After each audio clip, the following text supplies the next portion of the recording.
Olá, está no ar o programa Oitavo Dia pela TV Canção Nova. Seja muito bem-vindo, você que nos acompanha todas as semanas. Hoje nós temos uma proposta especial para você. Nós vamos começar uma nova série, né, Padre Paulo? Vamos começar aqui, para as pessoas que nos acompanham, a série sobre os sacramentos da Igreja Católica. E aí nós só queremos já fazer um convite, que as pessoas nos acompanhem daqui para frente, que nós teremos aí pelo menos uns 8 programas, né? Sim, 8 programas, porque os sacramentos são 7, mas esse programa introdutório que nós queremos fazer hoje, para que você saiba o que são os sacramentos e como é que tudo isso é feito dentro da Igreja para a nossa salvação. Ou seja, quem inventou os sacramentos? Quem foi que os instituiu? E o que é um sacramento, na verdade? Então, é isso que nós gostaríamos de ver neste programa. E esperamos que você nos acompanhe durante os 8 programas desta série. Vamos começar então, Padre Paulo, explicando o que são os sacramentos. A gente sabe que muitos jovens, muitos adultos se convertem e às vezes não conhecem, né, quais são os 7 sacramentos da Igreja Católica. Sim, os sacramentos foram sinais deixados por Nosso Senhor Jesus Cristo, sinais visíveis e eficazes que realizam uma graça invisível. Então, para a gente fazer assim uma comparação, o Catecismo da Igreja Católica, ele logo no início, quando ele fala dos sacramentos, ele diz, lembra aquele episódio do Evangelho em que a mulher que tinha uma hemorragia tocou na orla do manto de Jesus.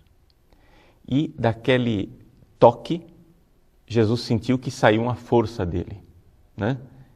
E ela foi curada. Pois bem, ali nós temos um sinal daquilo que é a dinâmica do sacramento. Ou seja, é um sinal, como a orla do manto de Cristo, é algo material, concreto, mas de onde sai uma força do Cristo Salvador, do corpo de Cristo Salvador, de Cristo que nos redime. Então, existem sinais concretos que, em si mesmos, de uma forma geral, eles não são o Cristo, né?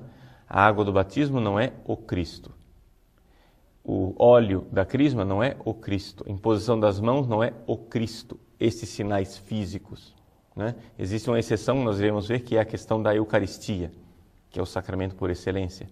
Mas, de uma forma geral, os sinais são sinais eficazes que fazem brotar para a Igreja uma ação salvadora de Cristo.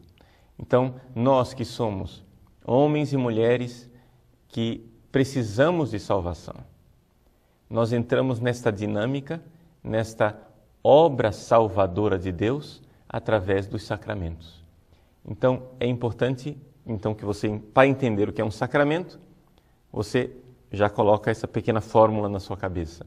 É um sinal visível que indica uma graça invisível.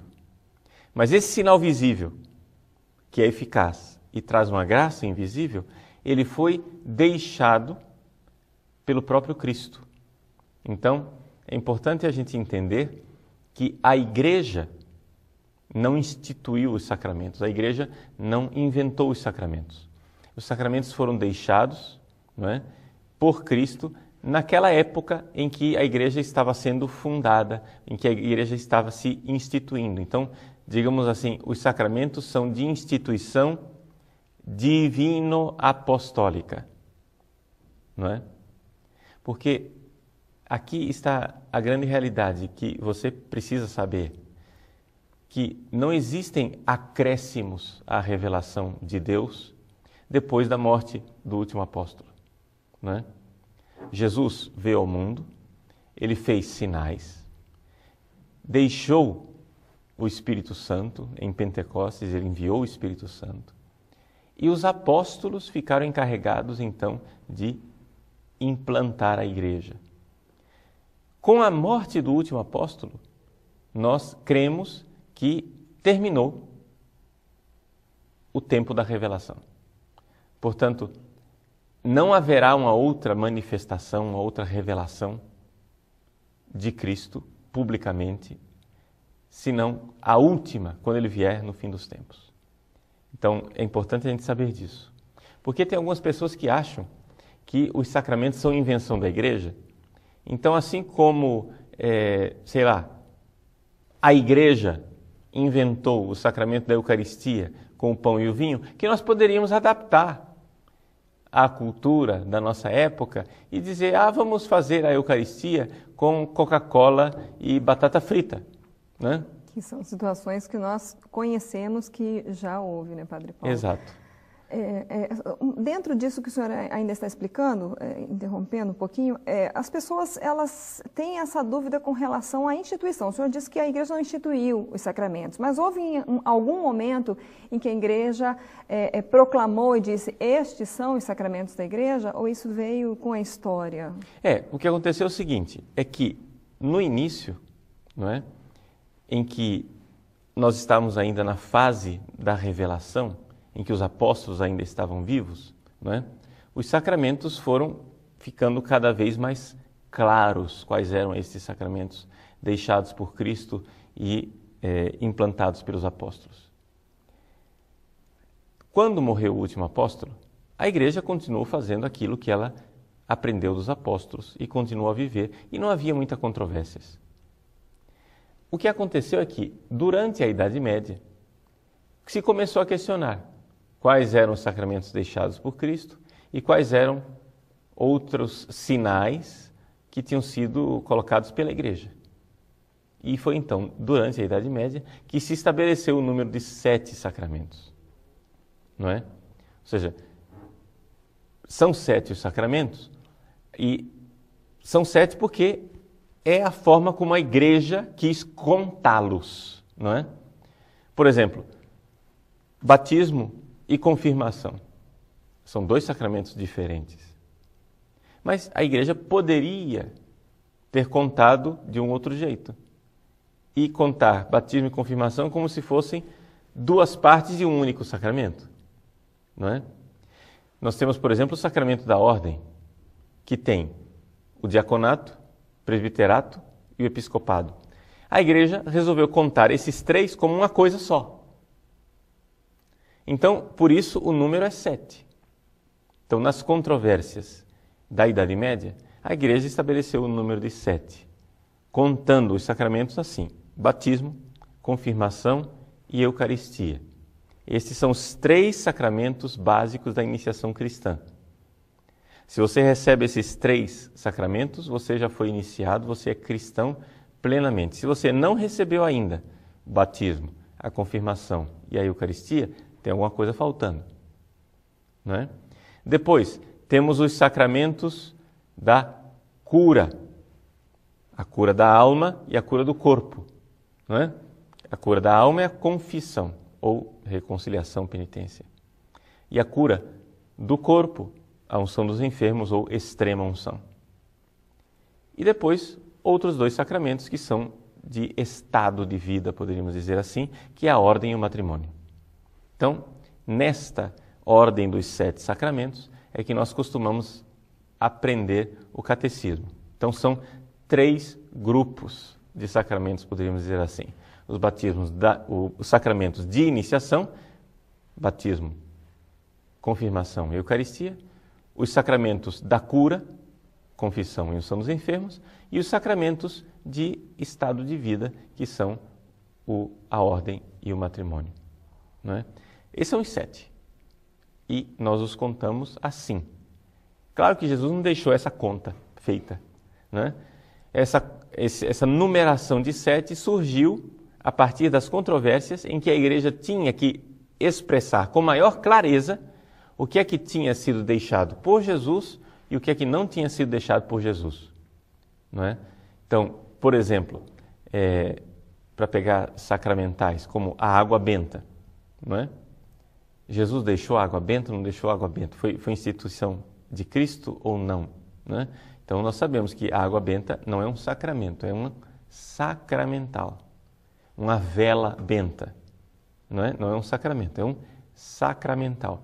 Então, a distinção entre sacramento e sacramental se dá nisto. Ou seja, de uma forma geral, o sacramental tem alguma coisa faltando para ser sacramento. No caso da vela, da água benta, não foram instituídos por Cristo. Tem um sinal visível que está lá, que tem uma certa eficácia, mas não foi instituído por Cristo. Enquanto, por exemplo, o exorcismo foi deixado por Cristo. Mas como ele não tem um símbolo concreto, né? O exorcismo não se realiza pela água benta ou pelo crucifixo, né?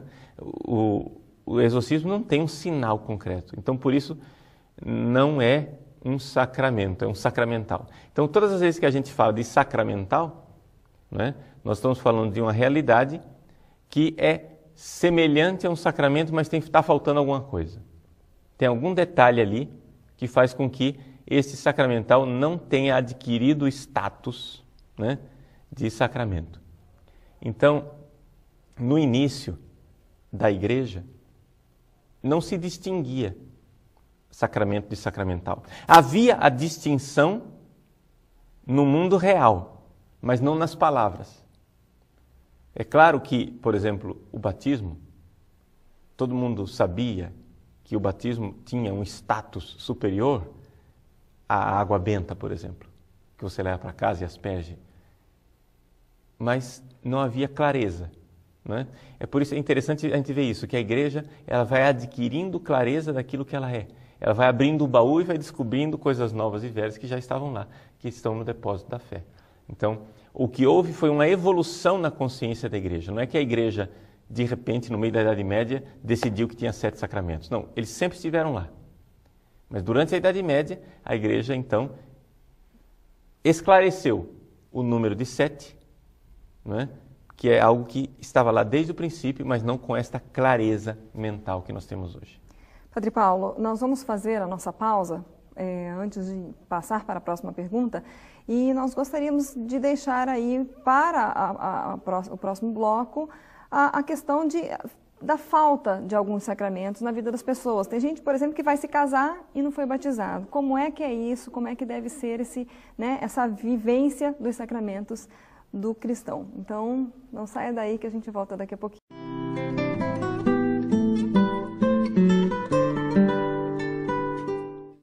Os 7 sacramentos da igreja são 7 canais que o próprio Cristo instituiu para que a sua graça chegue até cada um de nós. Então, o batismo, a crisma, a Eucaristia, a confissão, a ordem, o matrimônio, a unção dos enfermos, são canais que descem da cruz do Cristo crucificado e irrigam a igreja com a graça de Deus. Você pode perceber que os sacramentos, eles nos acompanham desde o nascimento até a morte e dão a nós a vida espiritual e nos traz a santificação. Nascemos para a vida natural, então pelo batismo nascemos para a vida sobrenatural. Crescemos, viramos adolescentes, jovens, vamos enfrentar o mundo, então recebemos o sacramento da crisma, o sacramento do Espírito Santo, para ser soldado de Cristo. Não é? Depois enfrentamos o mundo do pecado, então temos a confissão para nos lavar do pecado, limpar a nossa alma. Somos fracos na caminhada da vida, precisamos do alimento espiritual, então temos a Eucaristia. Depois, na decisão da nossa vida profissional, da nossa vida, né, no estado de vida, quem vai para a vida de casado recebe então um sacramento especial do matrimônio, para que tenha a força de viver o matrimônio, constituir uma família, educar os filhos, viver a fidelidade conjugal, que é tão difícil, com a graça de Deus. Quem opta por uma vida celibatária para servir exclusivamente a Deus, ao reino de Deus, então recebe um sacramento especial, a ordem. O sacramento que é aquele que imita Jesus Cristo mais de perto. Jesus Cristo foi celibatário. Abriu mão de constituir uma família, abriu mão de se casar para ser todo entregue ao reino de Deus. É a vida do sacerdote.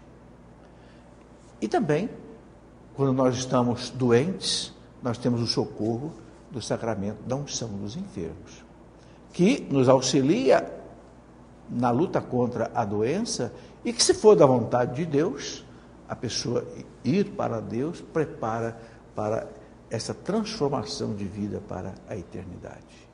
Então, a beleza dos 7 sacramentos estão aí, não é? Está aí, nos acompanham durante toda a vida. E a gente deve viver uma vida na igreja, uma vida sacramental. Quando o sacramento da igreja nos toca, é Cristo que nos toca. Porque quando a igreja batiza, é Cristo que batiza.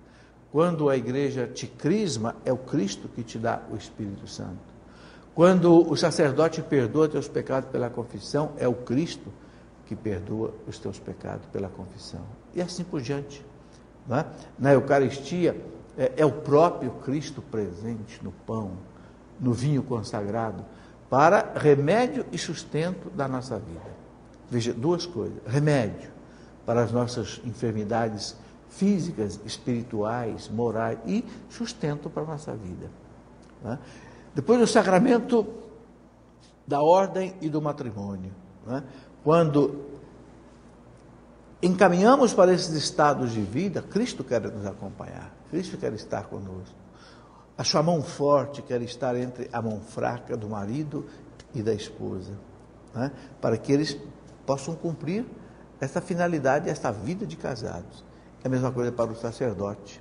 Sabemos que não é fácil viver uma vida sacerdotal, abrir mão de constituir uma família, viver 100% para Deus, não é?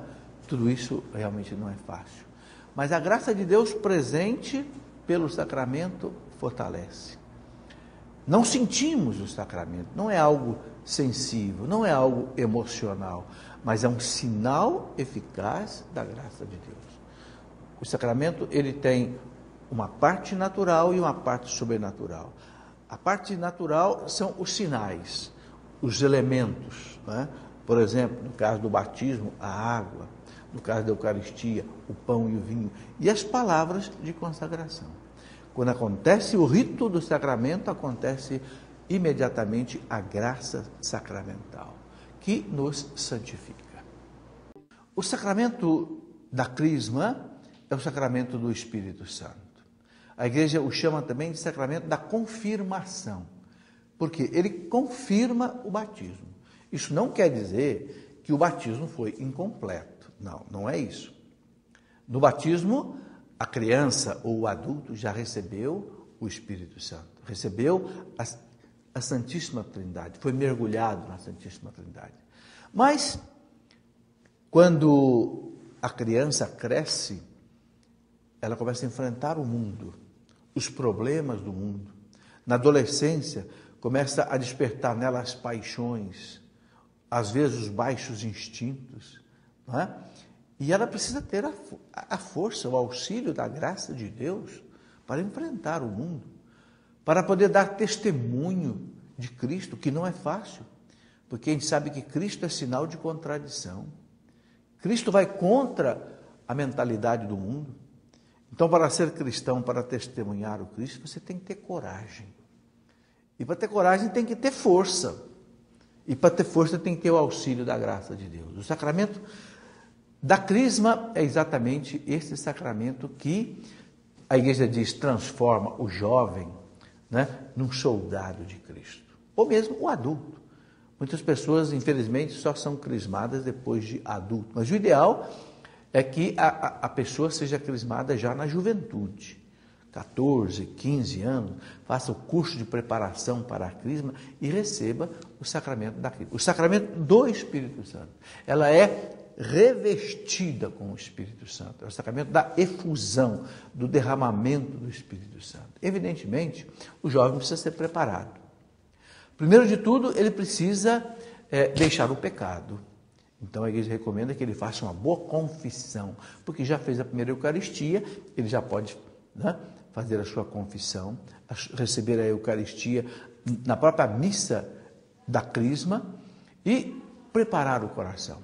Querer receber o Espírito Santo para querer também ser um missionário, um evangelizador, ser um cristão, quer dizer, um imitador de Cristo. São Leão Magno, grande santo e papa da igreja, dizia de que vale a gente carregar o nome de cristão se a gente não imitar o Jesus Cristo? Então, ser cristão é imitar o Jesus Cristo. E o sacramento da crisma traz exatamente essa força. Quem é que pode crismar? É o bispo. Excepcionalmente, o bispo pode autorizar que um pároco crisme, mas normalmente, ordinariamente, é o bispo quem crisma. Ele unge a testa do crismando com o chamado óleo do crisma. Tem o óleo chamado crisma e tem o sacramento chamado crisma. O bispo unge o crismando com o óleo do crisma, aquele óleo que é bento, né, na missa da Quinta-feira Santa, a missa dos Santos Óleos. Então, o bispo unge a testa do crismando e diz: recebe o Espírito Santo. Pronto. Naquele momento, o Espírito Santo desce sobre a pessoa de maneira mais forte. Ele já está ali desde o batismo, mas agora ele como que toma conta das faculdades da pessoa, as faculdades intelectivas, a sensibilidade. Mas para isso é preciso que o jovem seja preparado, porque a graça de Deus não age automaticamente. Deus propõe, mas Deus não impõe. Deus oferece, mas Deus não força. Então, é muito importante essa preparação. E quem é que pode receber o sacramento da crisma? Todos aqueles que já foram batizados e que não foram crismados. E é importante dizer aqui que não é um sacramento facultativo, não, é um sacramento obrigatório. Todos precisam ser crismados. Mesmo as pessoas que foram batizadas lá quando bebê, mas hoje tem 40, 50, 60 anos, se não foi crismado, peça para ser crismado, para que você seja revestido com o poder do alto poder do Espírito Santo. Entende? E a preparação é muito importante. Como eu disse, a primeira coisa é deixar o pecado, fazer uma boa confissão, porque o Espírito Santo, ele é santo. Ele está pronto para preencher qualquer tipo de vaso, vamos dizer assim. Um vaso rico, um vaso pobre, um vaso pequeno, um vaso grande, mas tem um vaso que o Espírito Santo não aceita penetrar, é o vaso sujo, sujo pelo pecado. Por isso é preciso uma boa confissão. E querer receber o Espírito Santo. Querer para ser um soldado de Cristo, um testemunha de Cristo, viver como Jesus Cristo viveu, vencendo as paixões do mundo, vivendo de acordo com a igreja ensina a gente a viver. A gente sabe o que precisa fazer certo, mas muitas vezes a gente não tem força para fazer aquilo que precisa ser feito. O Espírito Santo traz a nós essa força e traz a nós esta alegria de ser cristão, né? De ser imitador de Jesus Cristo. Qual é a finalidade do sacramento da confirmação? Essa é a pergunta que gostaríamos de responder hoje. Veja, ao analisar os outros sacramentos, parece que cada sacramento tem uma finalidade bastante clara, bastante distinta. O batismo me faz filho de Deus, a Eucaristia me alimenta, a penitência perdoa os meus pecados, a unção dos enfermos é o sacramento da cura, o matrimônio para fazer com que inicie ali uma família, a ordem para me dar um ministério, mas a confirmação parece um sacramento sem sentido, porque não é óbvio para que serve o sacramento da confirmação. Para dar a você a resposta de qual é a finalidade desse sacramento, gostaria de usar a reflexão de um grande teólogo, Santo Tomás de Aquino. Santo Tomás, na Suma Teológica, na terceira parte, na questão número 72, artigo 5, diz o seguinte: como o batismo é uma geração espiritual para a vida cristã, assim, a confirmação é um crescimento espiritual, que faz o homem avançar até a idade perfeita e espiritual.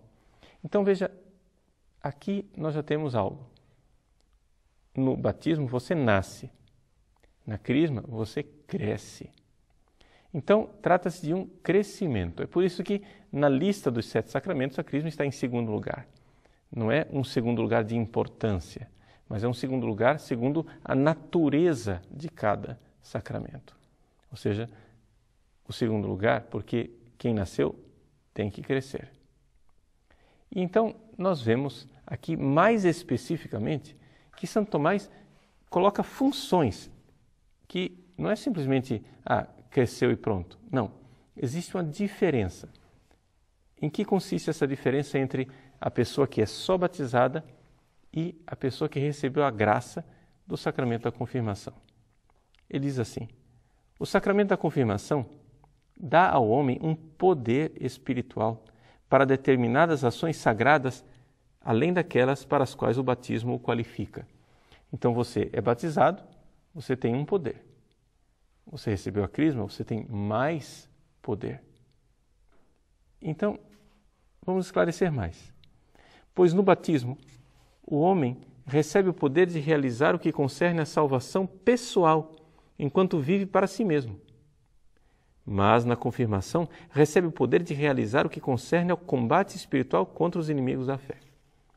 Então veja, no batismo você tem um poder para se santificar, enquanto na crisma você recebe um poder de soldado para enfrentar os inimigos da fé. Então você recebe, de alguma forma, uma missão mais pública, mais voltada para o outro. O batismo é voltado para a minha salvação, enquanto a confirmação é voltado para a igreja, as outras pessoas. Ele continua dizendo assim: como se patenteia pelo exemplo dos apóstolos, que antes de receberem a plenitude do Espírito Santo, estavam no cenáculo assíduos à oração. Então, antes de Pentecostes, lá estavam os apóstolos, já eram discípulos de Cristo, já estavam lá rezando. É como se ele dissesse assim, eles estavam cuidando da vida espiritual deles. Agora, depois de Pentecostes, saíram e não temiam confessar a fé publicamente, mesmo diante dos inimigos da fé cristã. Então, vejam a diferença. A confirmação, na realidade, é algo que faz com que eu me torne um cristão mais público, para enfrentar os inimigos da fé. E quem são esses inimigos da fé? A carne, o mundo e o diabo. Esses são os três inimigos básicos contra os quais nós iremos lutar. Então, o soldado de Cristo precisa da confirmação, porque é uma arma a mais. Então, qual é a diferença entre uma pessoa que é batizado e quem não é batizado? Bom, é a mesma diferença de um soldado que está na guerra com poucas armas e o soldado que está na guerra com mais armas. Ele tem mais recursos para lutar, para enfrentar o inimigo. São Tomás esclarece mais ainda. Ele diz assim: deve-se dizer que o combate espiritual contra os inimigos invisíveis cabe a todos. Mas a luta contra os inimigos visíveis, isso é, contra as perseguições da fé pela confissão do nome de Cristo, é própria dos confirmados, que já chegaram espiritualmente à idade viril, à idade adulta. Então, veja, é algo mais público. Os inimigos invisíveis, todo mundo deve combater. Mas existem inimigos mais específicos, os visíveis, os inimigos da fé cristã. E ele não para por aí. Ele coloca mais uma coisa que, inclusive, é citado no Catecismo da Igreja Católica, no número 1305. Santo Tomás nos diz: o batizado recebe o poder espiritual de confessar a fé em Cristo pela recepção dos demais sacramentos. O confirmado, porém, recebe como que por dever de ofício o poder de professá-la por palavras publicamente. A expressão que se usa em latim é quasi ex officio. É como se fosse uma função, é como se fosse um ministério. Então, quem recebe o sacramento da crisma deve professar a fé publicamente. E aqui está a diferença.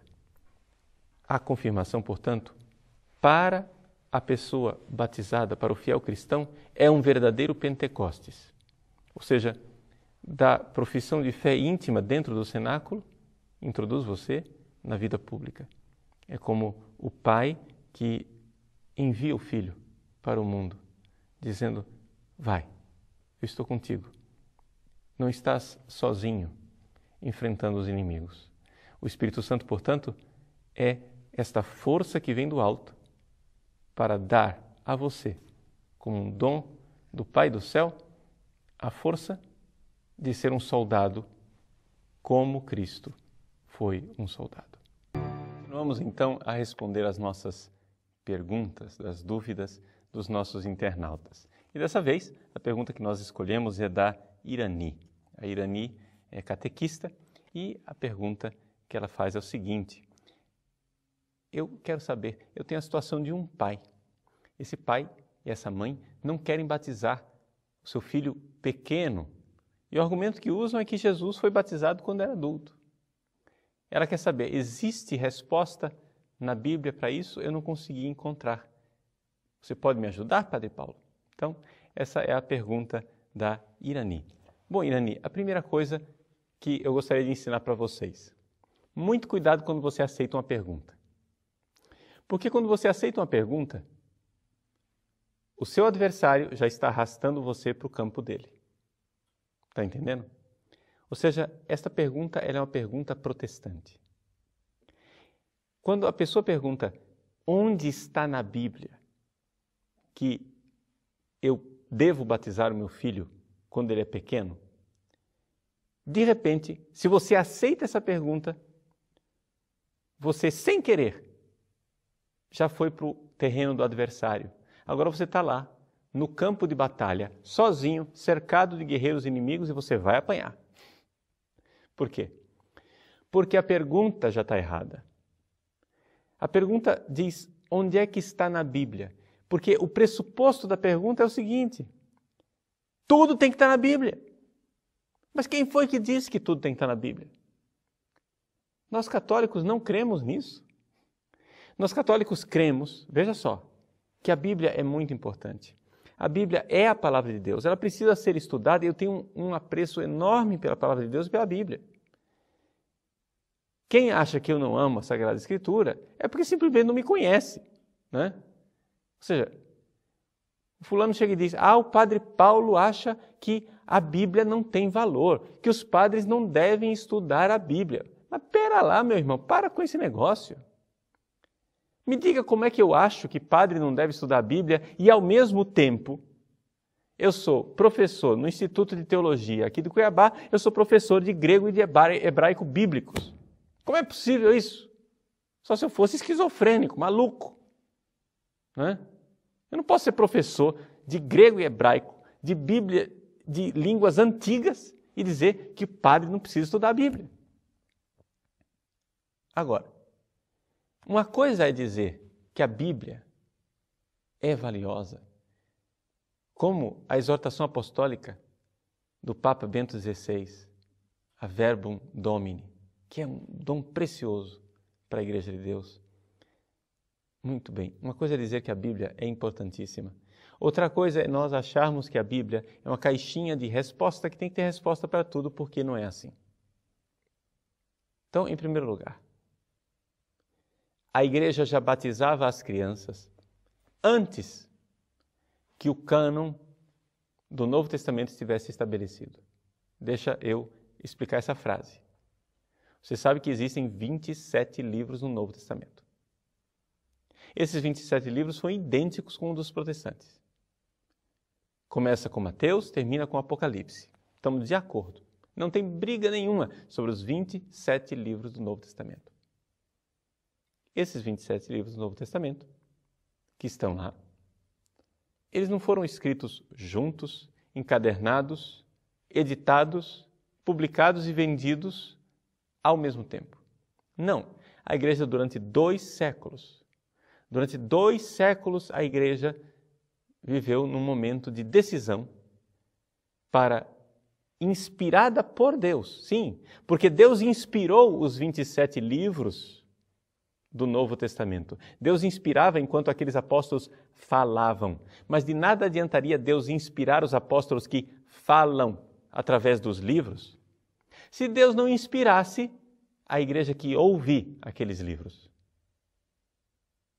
Deus inspira quem fala, Deus inspira quem ouve. Então Deus inspirou também os nossos bispos inspirou também os papas para discernir quais daqueles livros eram falsos. Os livros falsos são chamados de apócrifos, a gente deixa lá na biblioteca, é documento histórico, mas não é palavra de Deus. Enquanto os livros inspirados por Deus são palavra de Deus e são os 27 livros do Novo Testamento. Como que nós temos esses 27 livros? Nós temos porque nós cremos na igreja. É difícil você crer na Bíblia se você não crê antes na igreja. Veja o nosso credo. A gente diz, crê em Deus Pai Todo-Poderoso. O credo que você, catequista, ensina. Não existe em lugar nenhum, creio na Bíblia. Já viu isso? Por quê? Porque está escrito lá, creio na igreja. Você crê na igreja. Como diz o teólogo Karl Rahner, né? Acho que os grandes teólogos liberais e moderninhos hoje, todo mundo aceita e aplaude Rahner. Muito bem, então vamos citar alguém que é respeitado por eles. Rahner diz o seguinte: Deus é autor da Bíblia, porque Deus é autor da igreja. Nisso ele tem razão. Ou seja, Deus fez uma igreja. Agora, esta igreja foi o instrumento que Deus usou para escrever a Bíblia. Muito bem. Então a pergunta não é onde está na Bíblia que eu posso batizar crianças. Mas a pergunta é, a igreja que Jesus deixou neste mundo batiza crianças desde sempre? Essa é a tradição da igreja? E com que fundamento a igreja batiza as crianças desde sempre? E entre os vários fundamentos, existe também um fundamento bíblico? Aí sim, nós estamos no ambiente católico. Aí a pergunta mudou de qualidade. Aí nós estamos do lado de cá. Nós não estamos aceitando os pressupostos protestantes, porque o problema é esse. Toda vez que você aceita a pergunta protestante, você aceitou um pressuposto férreo deles, que é a chamada sola scriptura de Lutero. E esse pressuposto, para nós católicos, é impossível. Não é somente a Escritura que prova as coisas, mas é a fé da igreja. A igreja que guarda esse tesouro da sua fé no depósito da fé, que está na sagrada tradição e nas sagradas Escrituras.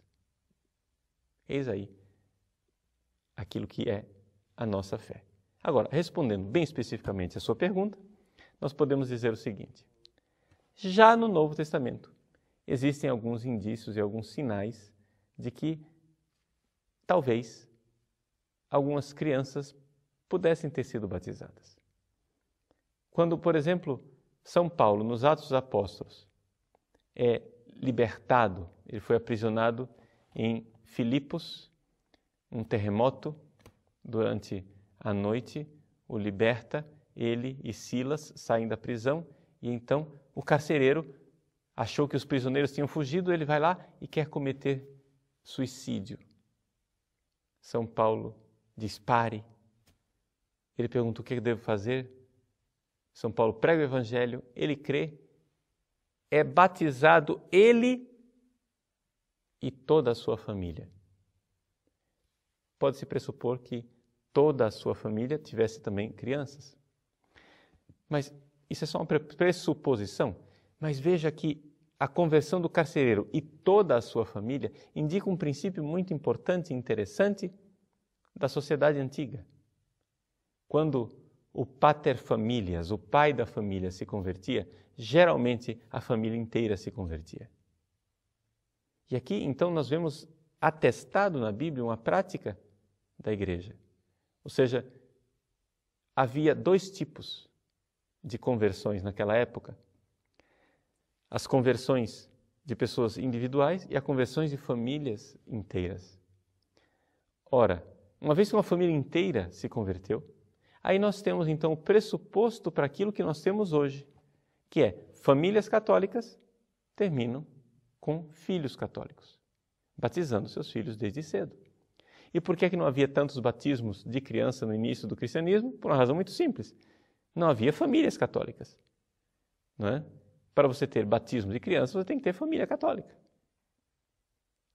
Daqui nós temos também uma outra realidade, que é o seguinte: a igreja, ela acolhe estas crianças e batiza essas crianças na fé da igreja. Por isso que a igreja também instituiu o ministério do padrinho e da madrinha.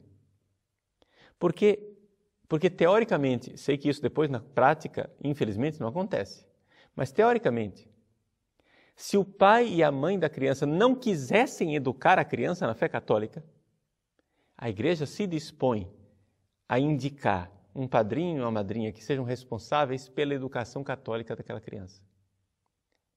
E isso é tão verdade que o Código de Direito Canônico hoje nos diz que se você quiser batizar uma criança, mas o pai e a mãe simplesmente não tiverem fé católica, mas só consentirem, você pode batizar, se houver esperança de que esta criança seja educada na fé católica. Então, por que é que Jesus foi batizado adulto? Bom, aqui nós estamos diante de outro problema. O batismo de Jesus não é igual ao nosso batismo. O batismo de Jesus foi ao mesmo tempo mais do que o nosso batismo e ao mesmo tempo menos do que o nosso batismo. Ele foi menos do que o nosso batismo, porque aquele lá era o batismo de João, um batismo que era só para penitência, para conversão, mas não tornava as pessoas filhos de Deus. Por isso o batismo de João era menos do que o nosso. E o batismo de Jesus foi mais do que o nosso, porque ali Jesus recebeu uma unção especial e uma efusão do Espírito Santo, que foi derramada sobre ele de uma forma extraordinária, muito maior do que a unção que nós recebemos. Então o batismo de Jesus é algo muito especial. Jesus não é o parâmetro para isso. O que nós precisamos olhar é a praxis da igreja. Jesus disse que não abandonaria a sua igreja. Eis que estarei convosco todos os dias até o fim dos tempos. Então ele não vai nos abandonar. Ele está com a sua igreja. E a igreja que pratica a mesma coisa há 2000 anos, das duas uma. Ou ela errou numa matéria muito grave, como é o batismo, e Jesus a abandonou, ou então ela é a igreja verdadeira e continua fazendo aquilo que Jesus quer que ela faça. Como Jesus é fiel a si mesmo e ele não pode se trair, eu acho que ele não abandonou a igreja. Não somente acho, tenho certeza. Por isso, vamos seguir aquele versículo do Evangelho, onde o próprio Jesus diz: deixai vir a mim as criancinhas. Que o batismo das nossas crianças seja isto. Nós temos convicção e fé católica que quando batizamos uma criança, nós estamos arrancando essa criança das mãos da escravidão, do pecado e de Satanás, entregando nas mãos de Deus e fazendo dela um filho de Deus, uma filha de Deus. Alguém que antes era só criatura escravizada pelo pecado original, agora se torna filho de Deus. Veja, se você tem consciência da condição terrível que é não ser batizado, você então tem pressa de batizar. Os protestantes, na verdade, eles não têm pressa de batizar, por quê? Porque para eles o batismo é uma coisa simbólica, uma tomada de consciência, o batismo não faz nada. Mas nós católicos não cremos nisso. Nós católicos cremos que o batismo é realmente uma intervenção de Deus que arranca aquela criatura da escravidão de Satanás e do pecado, transforma em filho de Deus, que antes ela não era, abre a porta dos céus, dá a graça para viver uma vida melhor. Se você crê nisso, você vai ter pressa de batizar seus filhos. Se você acha que o batismo é só uma cerimônia, uma ocasião para uma festinha, então é verdade. Pode esperar quanto quiser. Mas isso, certamente, não é a fé católica. Deixamos novamente o convite para você. Fique conosco. O Padre Paulo estava nos explicando um pouco sobre o histórico e como foi que a Igreja denominou os 7 sacramentos, né, Padre Paulo? Mas e aquela questão de, às vezes, a pessoa ela não tem uma formação católica desde o seu nascimento e muitas vezes ela vai, por exemplo, se casar e ela não recebeu os sacramentos do batismo ou do crisma. Como é que deve ser esse resgate ou essa vivência dos sacramentos na vida do católico? Bom, aqui no programa, quando nós falarmos dos sacramentos, nós vamos falar necessariamente de 3 aspectos do sacramento. Nós vamos ter que falar de teologia, qual é a natureza daquele sacramento que nós estamos falando. Em segundo lugar, vamos ter que falar da liturgia, ou seja, como é que a gente celebra isso concretamente. Mas também, em terceiro lugar, nós vamos ter que tratar desse tipo de pergunta aí que você fez agora, que é a parte canônica. Ou seja, dentro da disciplina interna da igreja, como é que nós devemos nos comportar, né, para a administração dos sacramentos. Então, para administrar os sacramentos, nós sabemos que existe um sacramento básico, que é a porta dos sacramentos, é o batismo. Se você não é batizado, você não pode receber nenhum dos outros 6 sacramentos. O batismo é a porta de todos os outros sacramentos. Portanto, sem batismo não é possível, não é? Então, mesmo que eu queira ser crismado, ser ordenado, etc., não valeu nada. Então, uma das coisas, por exemplo, quando eu era reitor do seminário, uma das coisas, quando o rapaz entra no seminário, a primeira coisa que a gente faz é pedir a certidão de batismo dele. Por quê? Porque essa certidão de batismo vai servir lá na frente, quando ele for ordenado, para dar a certeza de que o que está sendo feito vai ser válido. Porque se o rapaz não foi batizado, a ordenação dele também não vale e todos os sacramentos que ele administra também não valem. Não é? É interessante a gente recordar isso. Então, primeira coisa, indispensável é o batismo. Não é? Agora, um cristão batizado ainda não é plenamente cristão. Existe alguma coisa que está faltando. Existe uma segunda unção necessária. É chamada confirmação. Não é? E a confirmação, geralmente, ela é exigida para a administração dos outros sacramentos. O próprio Código de Direito Canônico pede isso, né? Que a pessoa, antes de se casar, seja também crismada. Algumas dioceses, eu sei disso, algumas dioceses dispensam dessa exigência. A exigência, ela existe no Código de Direito Canônico, mas o próprio Código de Direito Canônico, né, diz que é, se possível, que a pessoa seja crismada, né, se não houver grave incômodo. Então, existem alguns lugares que, para não banalizar o sacramento da confirmação, né, crisma aí rapidinho só para casar, né?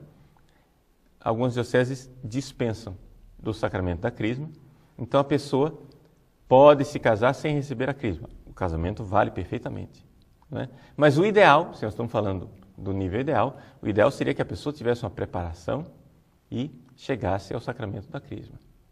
Uma vez recebido o sacramento da crisma, né, ela também recebesse a primeira Eucaristia. É interessante a gente notar que a ordem dos sacramentos originalmente era essa: batismo, confirmação e Eucaristia. A confirmação vinha antes da primeira comunhão, originalmente. Ao longo dos séculos, porém, essa ordem começou a ficar cada vez mais ambígua. Por quê? Porque como o sacramento da crisma estava e está, principalmente aqui no Ocidente, vinculado ao bispo, o bispo passa quando é possível, né, para administrar o sacramento. Então, muitas vezes as crianças recebiam a primeira comunhão, mas deixavam a crisma para depois. Então, hoje, nós temos um pouco essa ideia de que se recebe primeiro o batismo, depois a primeira comunhão e depois a crisma. Mas essa não é a ordem natural. A ordem natural dos sacramentos seria batismo, confirmação e aí a comunhão. E estes 3 sacramentos são administráveis, né?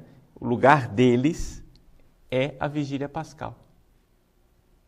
Ou seja, um cristão adulto que fez o catecumenato, que fez uma preparação, né, para ser batizado, ele recebe na vigília pascal, né, a grande celebração da vigília pascal, esses 3 sacramentos no mesmo dia. E nesta ordem, que é a ordem original. Ele primeiro é batizado, depois ele é confirmado e depois recebe a comunhão. E aí está iniciado plenamente numa só liturgia. Não é necessário a gente separar isso no tempo. Se a pessoa já é adulta, não é? É aconselhável que ela receba esses 3 sacramentos numa só celebração, não é? Claro, isso dentro daquilo que é possível em cada paróquia, em cada diocese, né? Não quero aqui que vocês coloquem agora o seu pároco, o bispo em xeque-mate e dizem, não, eu quero receber os 3 juntos. Tem que ver o que é possível, né?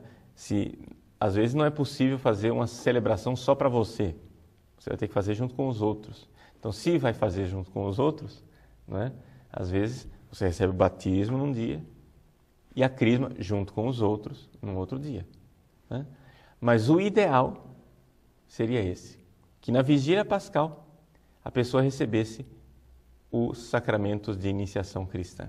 Inclusive, a CNBB, não é, tem aqui no Brasil insistido muito na utilização do famoso RICA, ou seja, Ritual de Iniciação Cristã de Adultos, RICA, né? RICA. O RICA, ele é muito rico de símbolos, significados, porque o acompanhar o cristão adulto, o catecúmeno adulto, aquela pessoa que está se preparando para ser cristão ao longo de um processo bonito durante a quaresma, com os escrutínios, que são exorcismos que a pessoa vai recebendo ao longo da quaresma para finalmente, na noite de Páscoa, receber verdadeiramente os 3 sacramentos de iniciação cristã. Isso é uma coisa muito bonita, né? Coisa que nos liga às nossas tradições mais antigas do primeiro milênio da Igreja.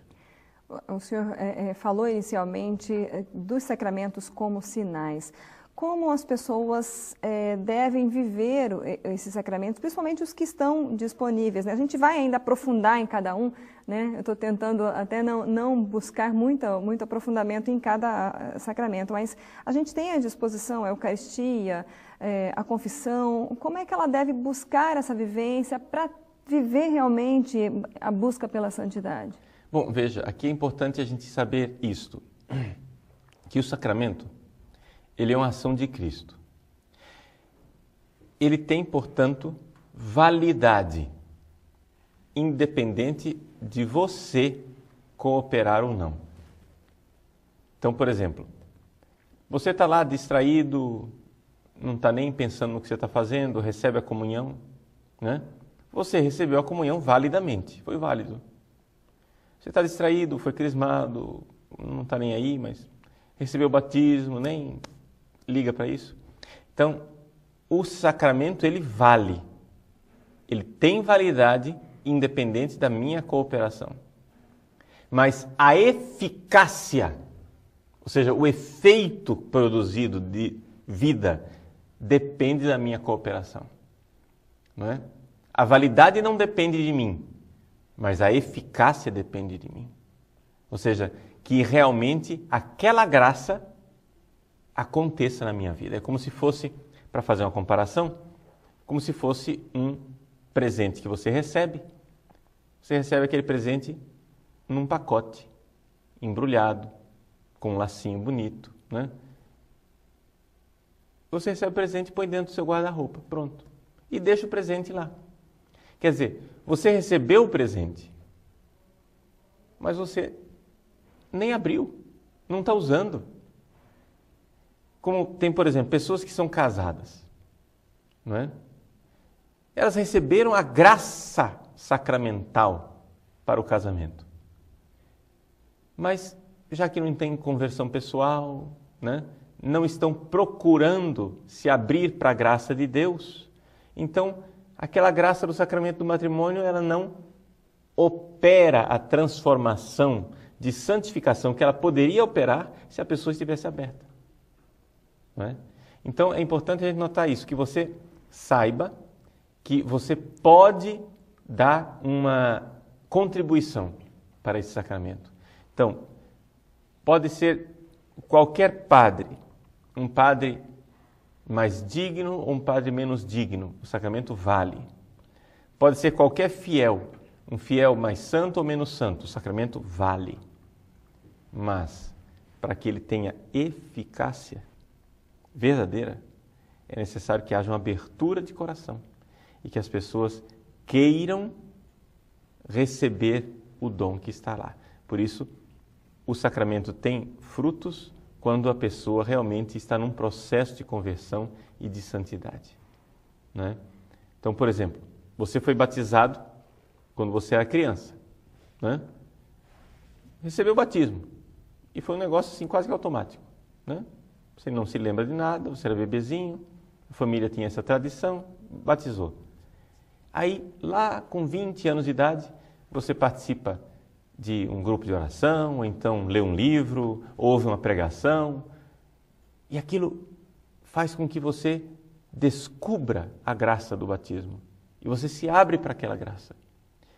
E aquele batismo que você recebeu 20 anos antes, validamente, porque você era de fato filho de Deus batizado, finalmente floresce. É como se aquele batismo tivesse ficado num estado de hibernação. Estava lá, mas não estava florescendo. Finalmente vem a primavera da alma e a pessoa se abre para o seu batismo recebido há tantos anos. Padre Paulo, então vamos deixar um convite às pessoas para que durante a semana reflitam sobre, né, a importância dos sacramentos na nossa vida, e aí ficamos também, deixamos o convite para que as pessoas vejam o próximo programa, que já vamos iniciar falando sobre o batismo, né? Sim, nós vamos falar sobre os 7 sacramentos, cada um deles, e você pode também acompanhar esse conteúdo no blog deste programa. Faço um convite também de você acessar o site padrepauloricardo.org, se você deseja se associar, ser um dos assinantes do site, para me ajudar a manter também as aulas de catecismo que eu dou no site. Cada semana nós temos aulas de catecismo também no site padrepauloricardo.org. Eu agradeço a você, agradeço a sua participação conosco e deixo essa bênção especial para que os sacramentos sejam eficazes verdadeiramente na sua vida e na vida da sua família. Que o Deus de misericórdia vos abençoe. Em nome do Pai, do Filho e do Espírito Santo. Amém.